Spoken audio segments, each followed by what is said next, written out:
Today's video is brought to you by Audible. If you've ever wanted to experience classic books in a whole... The Door in the Wall by H.G. Wells. Published 1906. One confidential evening, not 3 months ago, Lionel Wallace told me this story of the door in the wall, and at the time I thought that so far as he was concerned, it was a true story. He told it me with such direct simplicity of conviction that I could not do otherwise than believe in him. But in the morning, in my own flat, I woke to a different atmosphere. And as I lay in bed and recalled the things he had told me, stripped of the glamour of his earnest, slow voice, denuded of the focused, shaded table light, the shadowy atmosphere that wrapped about him and me, and the pleasant bright things, the dessert and glasses and napery of the dinner we had shared, making them for the time a bright little world quite cut off from everyday realities, I saw it all as frankly incredible. He was mystifying, I said, and then, how well he did it. It isn't quite the thing I should have expected of him of all people to do well. Afterwards, as I sat up in bed and sipped my morning tea, I found myself trying to account for the flavour of reality that perplexed me in his impossible reminiscences, by supposing they did in some way suggest, present, convey, I hardly know which word to use, experiences it was otherwise impossible to tell. Well, I don't resort to that explanation now. I have got over my intervening doubts. I believe now, as I believed at the moment of telling, that Wallace did to the very best of his ability strip the truth of his secret for me. But whether he himself saw, or only thought he saw, whether he himself was the possessor of an inestimable privilege, or the victim of a fantastic dream, I cannot pretend to guess. Even the facts of his death, which ended my doubts forever, throw no light on that. That much the reader must judge for himself. I forget now what chance comment or criticism of mine moved so reticent a man to confide in me. He was, I think, defending himself against an imputation of slackness and unreliability I had made in relation to a great public movement, in which he had disappointed me. But he plunged suddenly. "I have," he said, "a preoccupation." "I know," he went on, after a pause. "I have been negligent. The fact is, it isn't a case of ghosts of apparitions, but it's an odd thing to tell of Redmond. I am haunted. I am haunted by something that rather takes the light out of things, that fills me with longings." He paused, checked by that English shyness that so often overcomes us when we speak of moving or grave or beautiful things. "You were at St. Athelstan's all through," he said. And for a moment that seemed to me quite irrelevant. "Well," and he paused. Then very haltingly at first, but afterwards more easily, he began to tell of the thing that was hidden in his life, the haunting memory of a beauty and happiness that filled his heart with insatiable longings, that made all the interests and spectacle of worldly life seem dull and tedious and vain to him. Now that I have the clue to it, the thing seems written visibly in his face. I have a photograph in which that look of detachment has been caught and intensified. It reminds me of what a woman once said of him, a woman who had loved him greatly. "Suddenly," she said, "the interest goes out of him. He forgets you. He doesn't care a rap for you, under his very nose." Yet the interest was not always out of him, and when he was holding his attention to a thing, Wallace could contrive to be an extremely successful man. His career indeed is set with successes. He left me behind him long ago. He soared up over my head and cut a figure in the world that I couldn't cut, anyhow. He was still a year short of 40, and they say now that he would have been in office and very probably in the new cabinet if he had lived. At school, he always beat me without effort, as it were by nature. We were at school together at St. Athelstan's College in West Kensington for almost all our school time. He came into the school as my co-equal, but he left far above me in a blaze of scholarships and brilliant performance. Yet I think I made a fair average running, and it was at school I heard first of the door in the wall, that I was to hear of a second time only a month before his death. To him, at least, the door in the wall was a real door, leading through a real wall to immortal realities. Of that, I am now quite assured. And it came into his life quite early, when he was a little fellow between 5 and 6. I remember how, as he sat making his confession to me with a slow gravity, he reasoned and reckoned the date of it.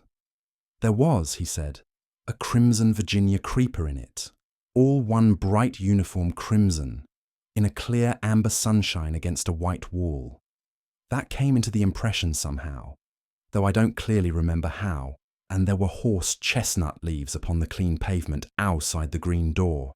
They were blotched yellow and green, you know, not brown nor dirty, so that they must have been new fallen. I take it that means October. I look out for horse chestnut leaves every year, and I ought to know. If I'm right in that, I was about 5 years and 4 months old. He was, he said, rather a precocious little boy. He learned to talk at an abnormally early age, and he was so sane and old-fashioned, as people say, that he was permitted an amount of initiative that most children scarcely attain by 7 or 8. His mother died when he was 2, and he was under the less vigilant and authoritative care of a nursery governess. His father was a stern, preoccupied lawyer, who gave him little attention and expected great things of him. For all his brightness, he found life grey and dull, I think. And one day he wandered. He could not recall the particular neglect that enabled him to get away, nor the course he took among the West Kensington roads. All that had faded among the incurable blurs of memory.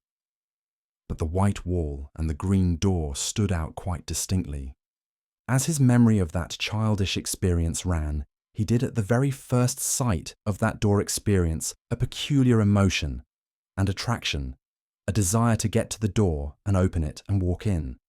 And at the same time, he had the clearest conviction that either it was unwise or it was wrong of him, he could not tell which, to yield to this attraction.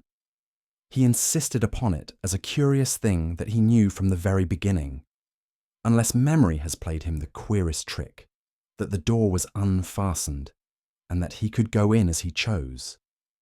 I seemed to see the figure of that little boy, drawn and repelled.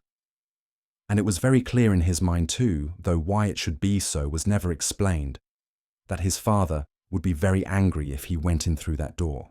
Wallace described all these moments of hesitation to me with the utmost particularity.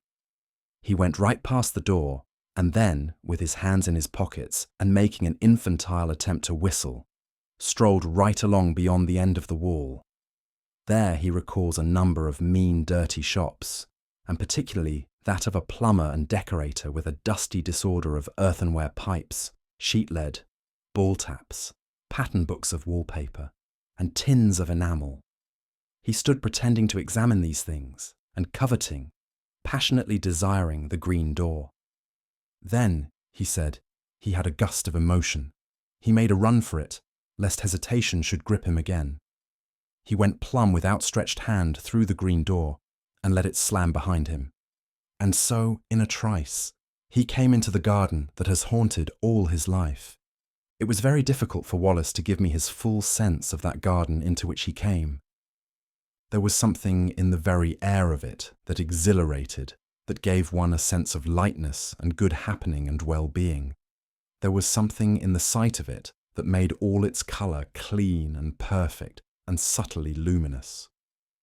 In the instant of coming into it, one was exquisitely glad, as only in rare moments, and when one is young and joyful, one can be glad in this world. And everything was beautiful there. Wallace mused before he went on telling me. You see, he said with the doubtful inflection of a man who pauses at incredible things, there were 2 great panthers there. Yes, spotted panthers. And I was not afraid. There was a long, wide path with marble-edged flower borders on either side, and these 2 huge, velvety beasts were playing there with a ball. One looked up and came towards me, a little curious as it seemed. It came right up to me, rubbed its soft round ear very gently against the small hand I held out and purred.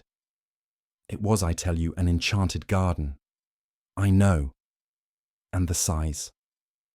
Oh, it stretched far and wide, this way and that.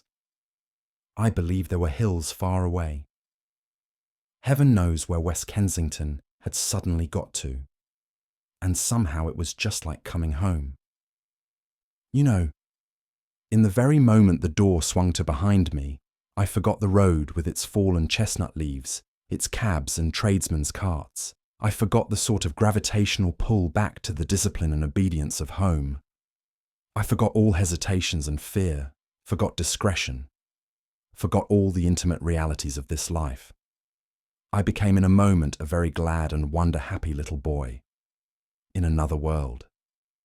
It was a world with a different quality, a warmer, more penetrating and mellower light, with a faint, clear gladness in its air and wisps of sun-touched cloud in the blueness of its sky. And before me ran this long, wide path, invitingly, with weedless beds on either side, rich with untended flowers, and these two great panthers. I put my little hands fearlessly on their soft fur and caressed their round ears and the sensitive corners under their ears, and played with them, and it was as though they welcomed me home. There was a keen sense of homecoming in my mind, and when presently a tall, fair girl appeared in the pathway and came to meet me, smiling, and said, "Well," to me, and lifted me and kissed me and put me down and led me by the hand, there was no amazement, but only an impression of delightful rightness, of being reminded of happy things that had in some strange way been overlooked. There were broad red steps, I remember, that came into view between spikes of delphinium, and up these we went to a great avenue between very old and shady dark trees. All down this avenue, you know, between the red chapped stems, were marble seats of honour and statuary, and very tame and friendly white doves. Along this cool avenue my girlfriend led me. Looking down, I recall the pleasant lines, the finely modelled chin of her sweet, kind face, asking me questions in a soft, agreeable voice, and telling me things, pleasant things, I know, though what they were I was never able to recall. Presently, a capuchin monkey, very clean, with a fur of reddy brown and kindly hazel eyes, came down a tree to us and ran beside me, looking up at me and grinning, and presently leaped to my shoulder. So we two went on our way in great happiness. He paused. "Go on," I said. "I remember little things. We passed an old man musing among laurels, I remember, and a place gay with parakeets, and came through a broad-shaded colonnade to a spacious, cool palace, full of pleasant fountains, full of beautiful things, full of the quality and promise of heart's desire. And there were many things and many people, some that still seemed to stand out clearly and some that are vaguer. But all these people were beautiful and kind. In some way, I don't know how, it was conveyed to me that they all were kind to me, glad to have me there and filling me with gladness by their gestures, by the touch of their hands, by the welcome and love in their eyes. Yes." He mused for a while. "Playmates I found there. That was much to me because I was a lonely little boy. They played delightful games in a grass-covered court where there was a sundial set about with flowers. And as one played, one loved. But it's odd. There's a gap in my memory. I don't remember the games we played. I never remembered. Afterwards, as a child, I spent long hours trying, even with tears, to recall the form of that happiness. I wanted to play it all over again, in my nursery, by myself. No. All I remember is the happiness and two dear playfellows who were most with me. Then presently came a sombre woman, wearing a soft long robe of pale purple, who carried a book and beckoned and took me aside with her into a gallery above a hall, though my playmates were loth to have me go, and ceased their game and stood watching as I was carried away. "Come back to us," they cried. "Come back to us soon." I looked up at her face, but she heeded them not at all. Her face was very gentle and grave. She took me to a seat in the gallery, and I stood beside her, ready to look at her book as she opened it upon her knee. The pages fell open. She pointed, and I looked, marvelling, for in the living pages of that book I saw myself. It was a story about myself, and in it were all the things that had happened to me since ever I was born. It was wonderful to me, because the pages of that book were not pictures, you understand, but realities. Wallace paused gravely, looked at me doubtfully. "Go on," I said. "I understand." They were realities. Yes, they must have been. People moved and things came and went in them. My dear mother, whom I had near forgotten, then my father, stern and upright, the servants, the nursery, all the familiar things of home, then the front door and the busy streets, with traffic to and fro.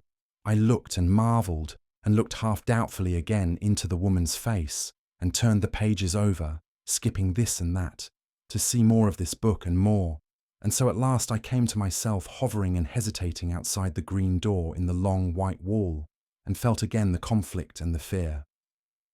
"And next!" I cried, and would have turned on, but the cool hand of the grave woman delayed me. "Next," I insisted, and struggled gently with her hand, pulling up her fingers with all my childish strength, and as she yielded and the page came over, she bent down upon me like a shadow and kissed my brow. But the page did not show the enchanted garden, nor the panthers, nor the girl who had led me by the hand, nor the playfellows who had been so loth to let me go. It showed a long grey street in West Kensington in that chill hour of afternoon before the lamps are lit, and I was there, a wretched little figure, weeping aloud, for all that I could do to restrain myself, and I was weeping because I could not return to my dear playfellows who had called after me, "Come back to us! Come back to us soon!" I was there. This was no page in a book, but harsh reality. That enchanted place and the restraining hand of the grave mother at whose knee I stood had gone. Whither had they gone? He halted again, and remained for a time staring into the fire. "Oh, the woefulness of that return," he murmured.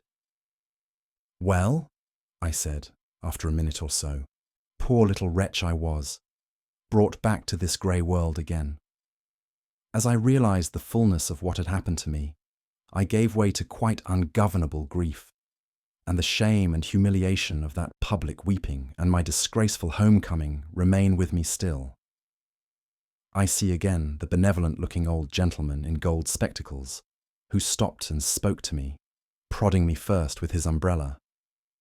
"Poor little chap," said he, "and are you lost then?" And me, a London boy of 5 and more. And he must needs bring in a kindly young policeman and make a crowd of me, and so march me home. Sobbing, conspicuous and frightened, I came back from the enchanted garden to the steps of my father's house. That is as well as I can remember my vision of that garden, the garden that haunts me still.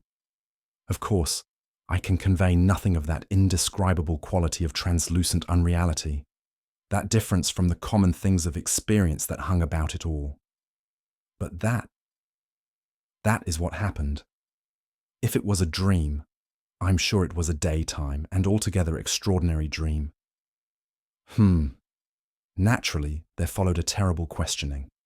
By my aunt, my father, the nurse, the governess, everyone. I tried to tell them, and my father gave me my first thrashing for telling lies.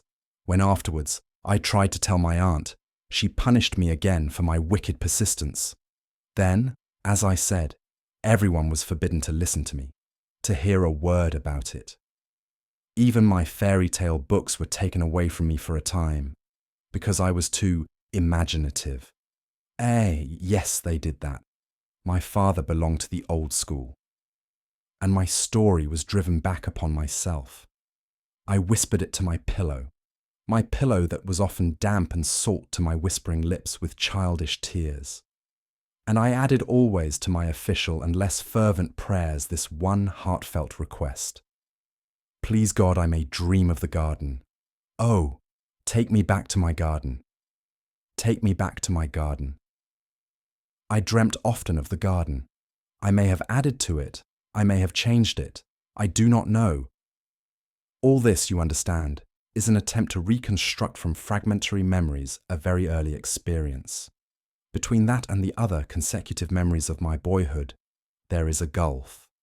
A time came when it seemed impossible I should ever speak of that wonder glimpse again. I asked an obvious question. No, he said.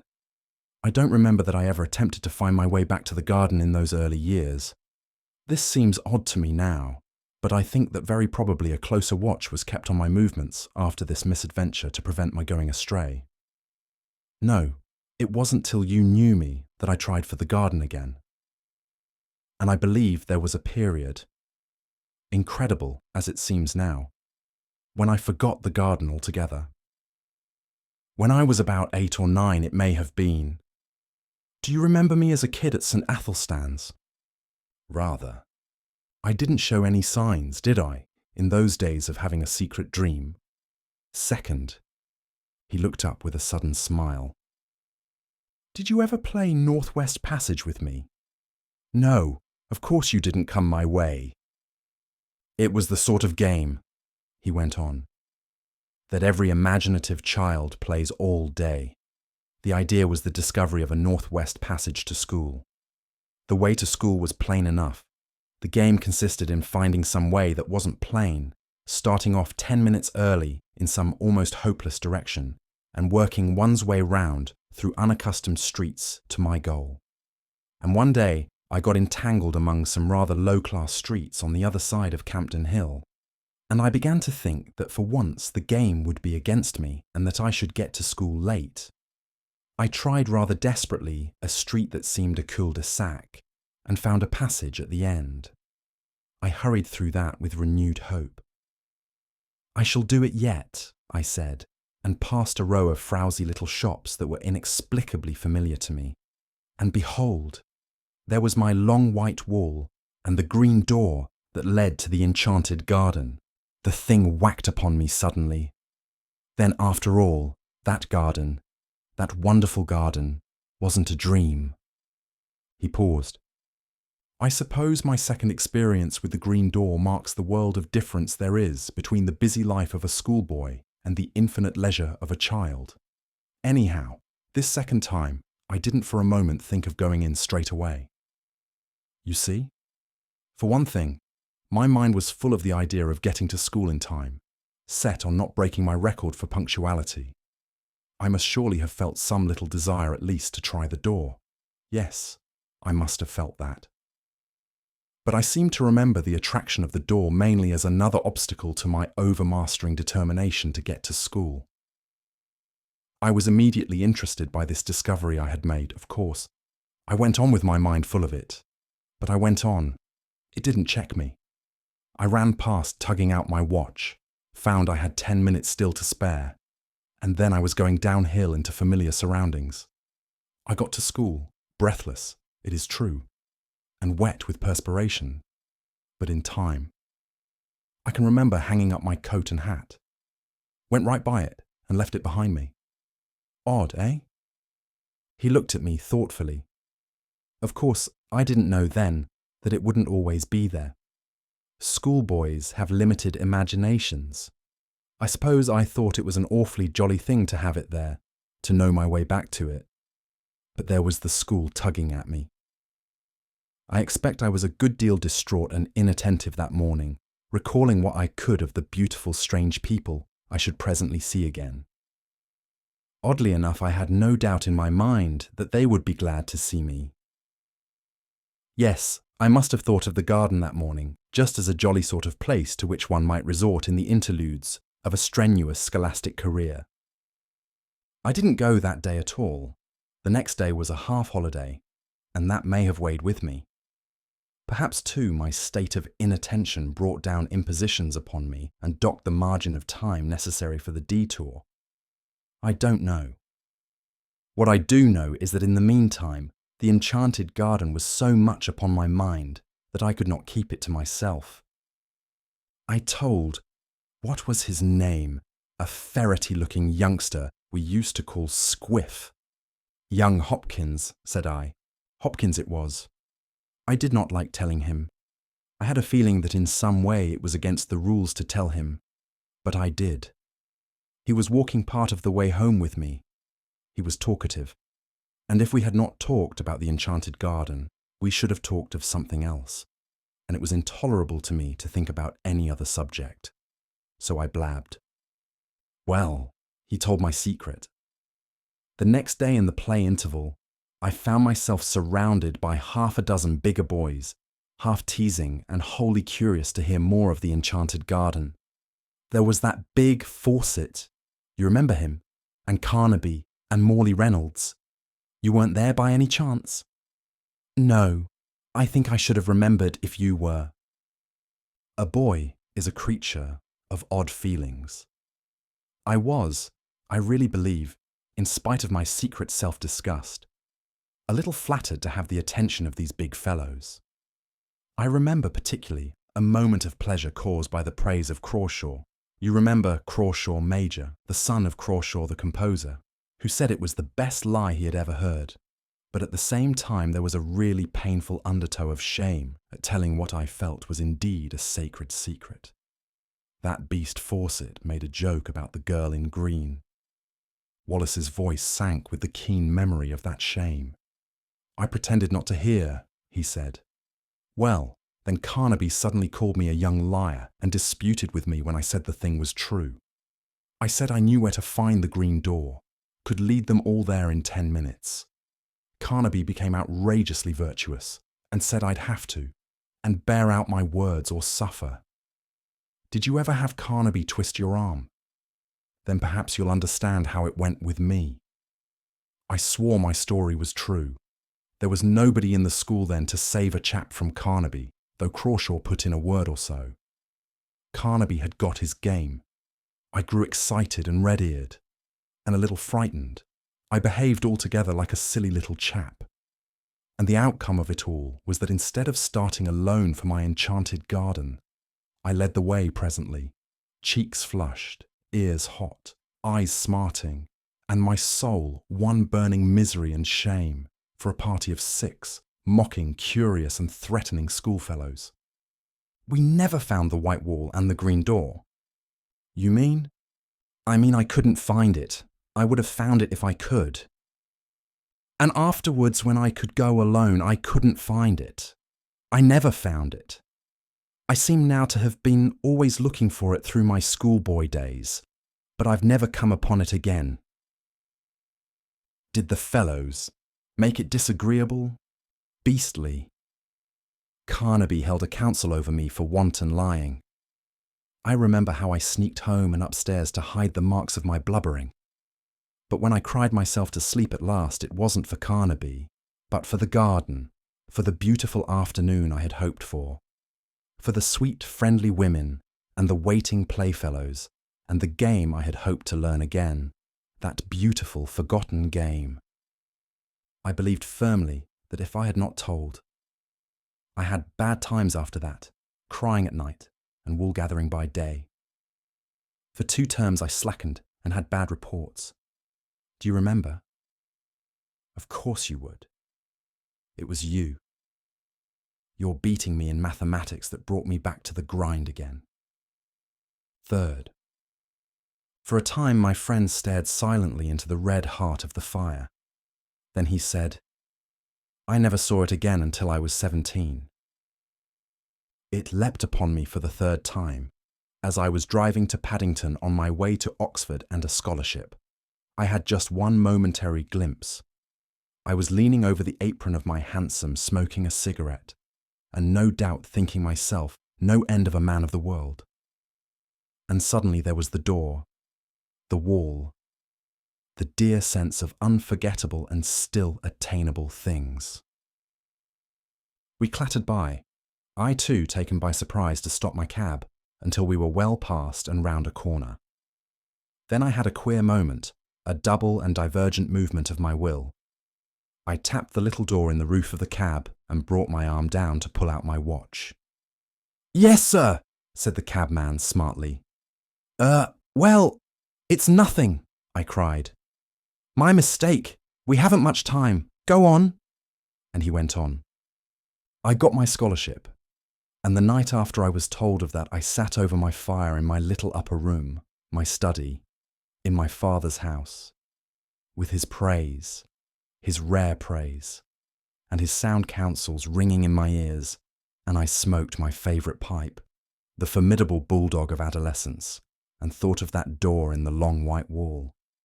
If I had stopped, I thought, I should have missed my scholarship. I should have missed Oxford, muddled all the fine career before me. I begin to see things better. I fell musing deeply, but I did not doubt then this career of mine was a thing that merited sacrifice. Those dear friends and that clear atmosphere seemed very sweet to me, very fine but remote. My grip was fixing now upon the world. I saw another door opening, the door of my career. He stared again into the fire.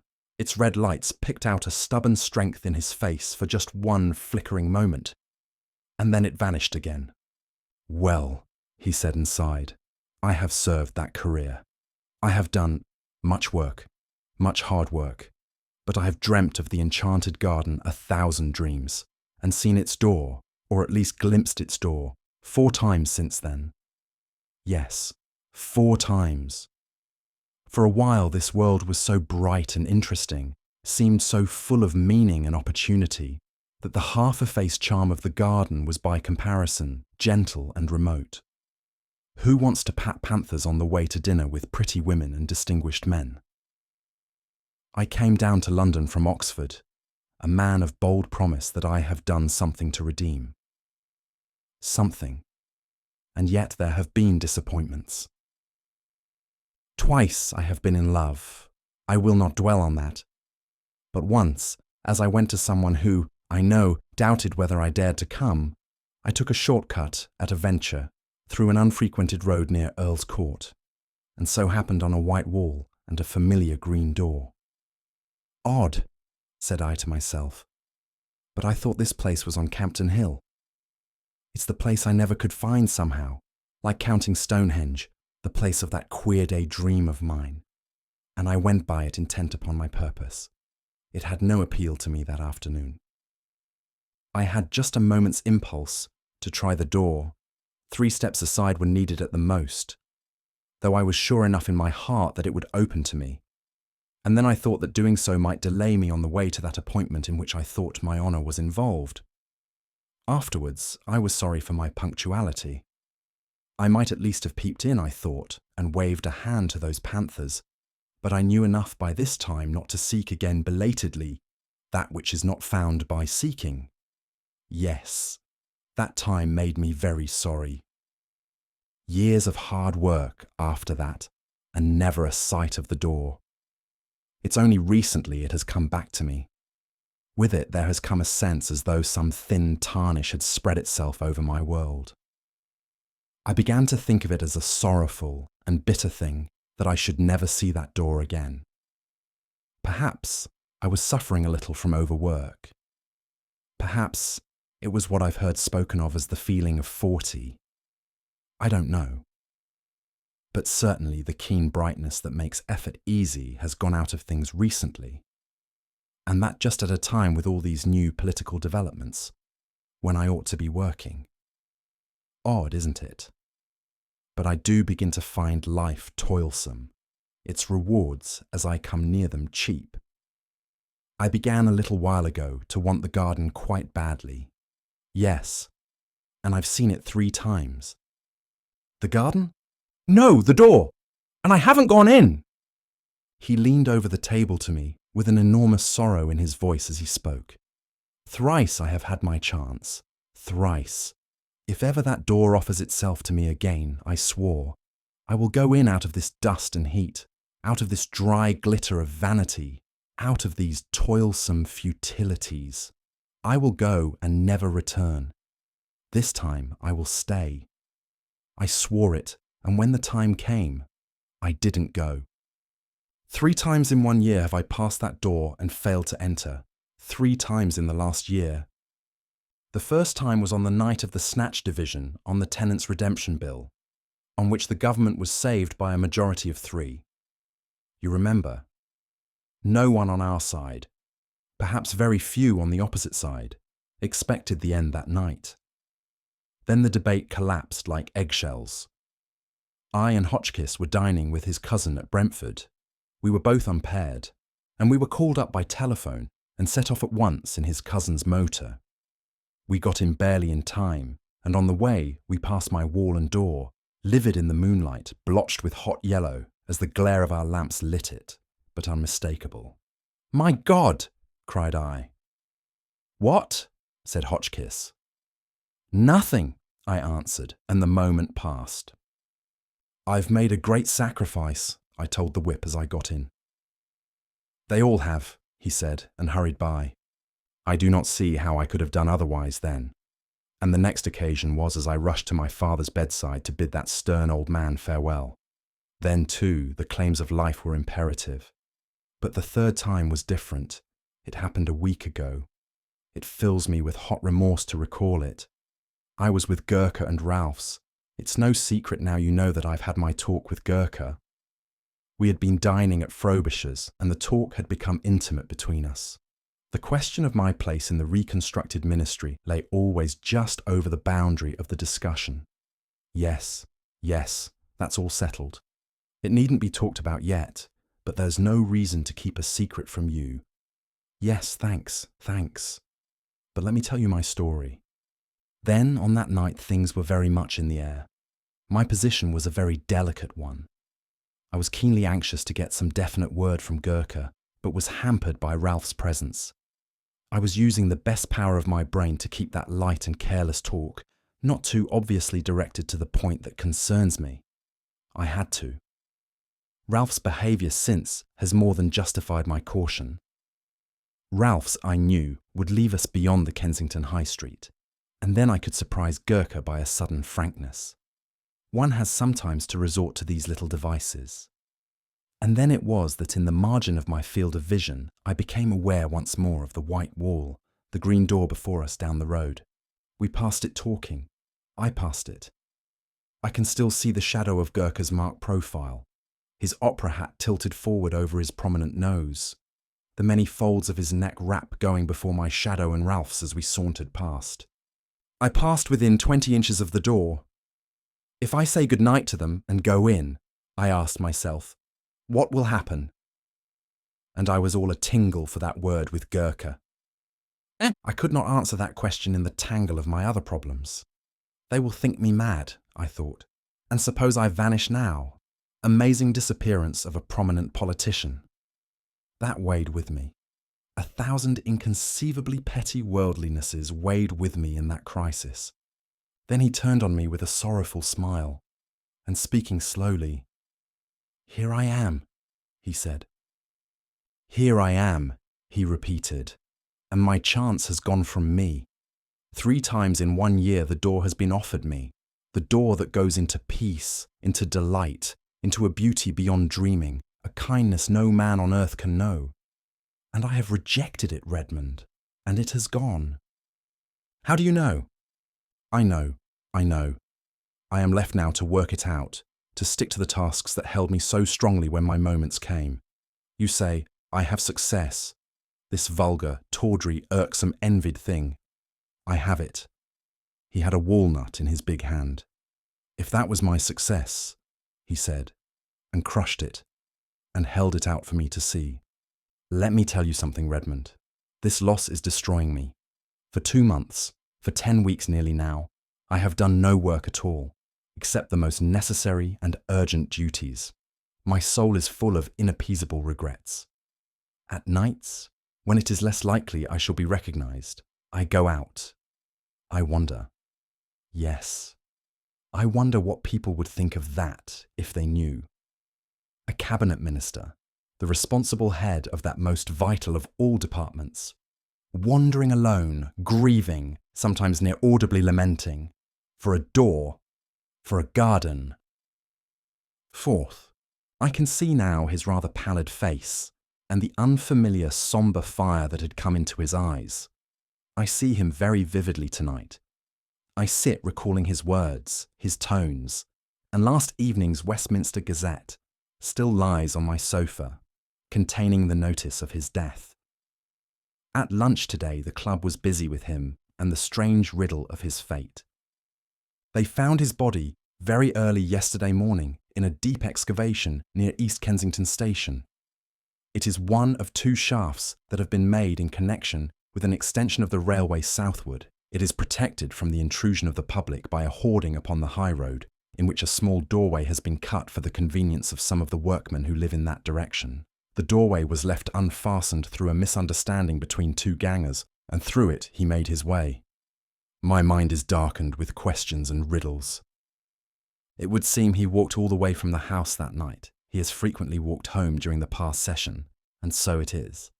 I figure his dark form coming along the late and empty streets, wrapped up in tent. And then did the pale electric lights near the station cheat the rough planking into a semblance of white? Did that fatal unfastened door awaken some memory? Was there, after all, ever any green door in the wall at all? I do not know. I have told his story as he told it to me. There are times when I believe that Wallace was no more than the victim of the coincidence between a rare but not unprecedented type of hallucination and a careless trap, but that indeed is not my profoundest belief.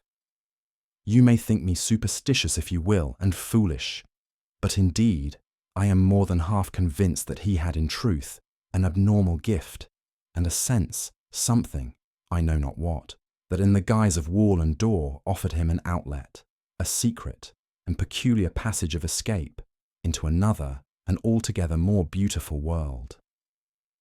At any rate, you will say, it betrayed him in the end. But did it betray him? There you touch the inmost mystery of these dreamers, these men of vision and the imagination. We see our world fair and common, the hoarding and the pit. By our daylight standard, he walked out of security into darkness, danger, and death. But did he see like that?